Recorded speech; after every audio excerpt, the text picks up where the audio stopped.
Welcome back to another episode of Bridge from the Past. I'm your host, Mary, and this series is for students like you to get ahead in your history class by using images as a starting point to explore the past. Today, we are going back to the time period of Reconstruction. After 4 years of a bloody civil war, what issues confronted the nation as it attempted to rebuild? Let's jump in and see. Here are our images. And again, we're thinking about the issues confronting the United States during Reconstruction. Whenever you have a visual primary source, it's important to look at the source line because it may give you more information than you think, and also just to make some observations. So I can see from my source line the title of my image, Shall I Trust These Men and Not This Man? And I have sort of a two-part image here. So shall I trust these men, not this man? And the artist is Thomas Nast, who we have seen before on Bridge from the Past. And this appeared in a magazine, Harper's Weekly, in August of 1865. So 1865, this is right after, really not too long after the end of the Civil War. And I know Reconstruction is the time period immediately following the Civil War. So what did Thomas Nast have to say about this period in time? So I can see on both sides of the image a woman. And on the left, she's seated. It looks like, there's some flags. This sort of looks like the American flag. She kind of looks worried or troubled, pensive. She's kind of looks like she's thinking. And there's all these white men sort of kneeling before her. So is this the United States? Who are these men? Those might be some initial questions. And on the right, I can see this woman again. She's no longer seated. She's standing right on the same in the same, position as this man who's African American, and it looks like he is a soldier. And I can see his hat here, and I can see he's missing part of his leg. So I'm assuming this is perhaps a veteran who lost a leg in the Civil War. So I'm not really sure what Thomas Nast means by this. As with any primary source, I think it's important to have a little bit more context before we can really jump into our analysis. So what do we need to know before we can go any further? Well, first of all, the Civil War effectively ends when General Robert E. Lee surrenders to General Ulysses S. Grant at Appomattox in Virginia on April 9th, 1865. And even though this sort of effectively ends the fighting, there's a whole bunch of problems and issues confronting the United States, even though the fighting has actually stopped. So we're entering the period of Reconstruction, which is this period of time right after the Civil War. Generally, historians say that it's going to end in 1876. And some of the questions, like issues confronting the United States during this time is what's going to happen to all the men, women, and children who were formerly enslaved in the Confederate States of America, right? Where are they going to go? What are they going to do? Like there's all these people who are effectively homeless. They're looking for loved ones. It's a big concern. You also have these 11 states that were in active rebellion. They're actively fighting the Union. So what's going to happen to them? How do we bring them back into the Union? Should they meet certain qualifications to be brought back into the Union? And just on a more personal level, all the people living in these places like Mississippi or Georgia or Virginia, how do we trust them? How do we forgive them? How do we bring them back into the Union as well? On top of all of this, you also have the physical destruction of war, farms, crops, fields, everything livestock has been destroyed in many places in the South. And you also have all these veterans, many of them scarred, many of them perhaps missing, limbs or suffering from other injuries, and you have their widows and orphans. So there's so many problems, even though the fighting has actually stopped.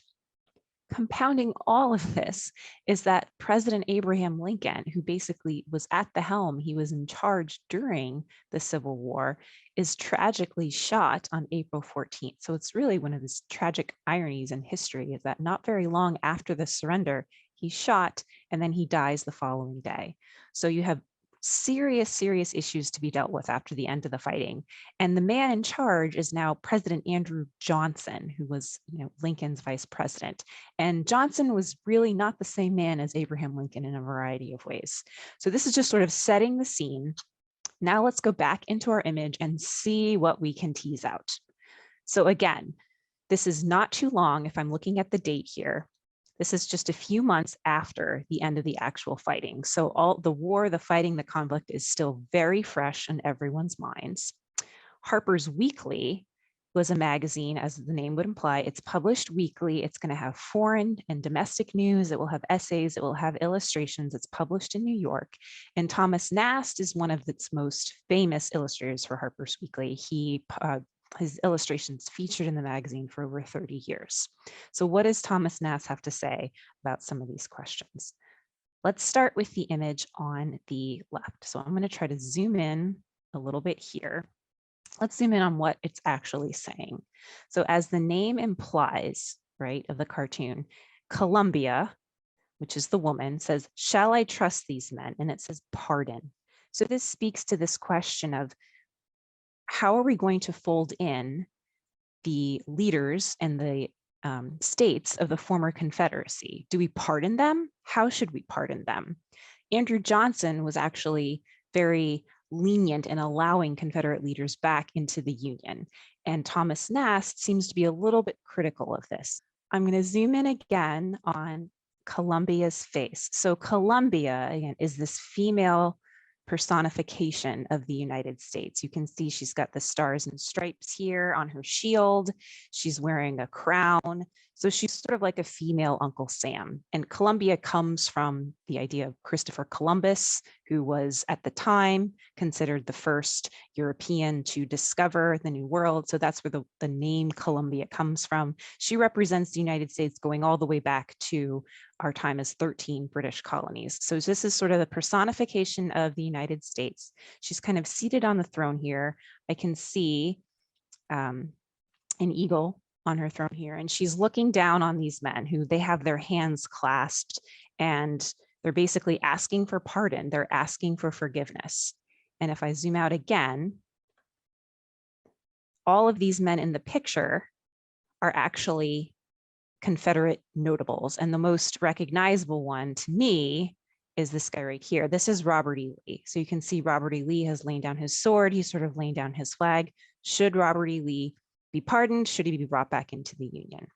If we go over to the image on the right and zoom in on what it says here, I can see that it says franchise, which is of course the right to vote. Franchise is the vote. So shall I trust these men, these Confederate leaders on the left, and not this man? So let's zoom out and take a look at this. So I can see again, I have Columbia, so representing the United States. I can see the flag, the stars and stripes over here. And again, she's not seated anymore. So by being seated up high, it's almost like she's above them, these leaders. She's sort of granting her pardon to them. She's on the same level as this man right here. It is an African-American soldier. He has lost a leg. And it's almost as if Thomas Nast is saying, we're welcoming Confederate leaders who are in active rebellion back into the United States, but we won't give African-American men the right to vote. And he's pointing to the fact that many African-American men served in the Union Army. Approximately 74% of Northern Black men of military age, so that's ages 18 to 45, served in the Union Army, and many of them fought very bravely. In another episode of Bridge from the Past, we looked at the Shaw Memorial in the Massachusetts 54th Regiment, which was a regiment of all Black soldiers. Many of them die of disease if they're not actually killed, but they joined the cause, they served their country, and they're not given the right to vote. So Thomas Nast is definitely critiquing what he sees going on a few months after the end of the Civil War. These are questions of how to bring people back into the Union, who is a citizen, who has the right to vote, and Thomas Nast has something to say about it. I started by asking you what issues confronted the United States as it attempted to rebuild during Reconstruction. Reconstruction is such a fascinating time in American history because you have so many conflicts between the president and the Congress. You have so many attempts at really trying to change society to ensure that founding principles of liberty, equality, and justice are realized for all people. But it doesn't work out that way in many instances. This cartoon shows us that these questions were really very much present right from the beginning, or right when the war is over and people are starting to think about what sort of new nation will be born of this bloody conflict. We've just hit the tip of the iceberg. So as always, there's so much more to the conversation, and I'd love to hear your thoughts. Be sure to leave me a question, leave me a comment below. If you learned something like this video, subscribe to our channel. We'll be back with more videos and resources to help you through the school year. Until then, keep your eyes open, always look at the pictures, and keep asking questions. Take care, everybody.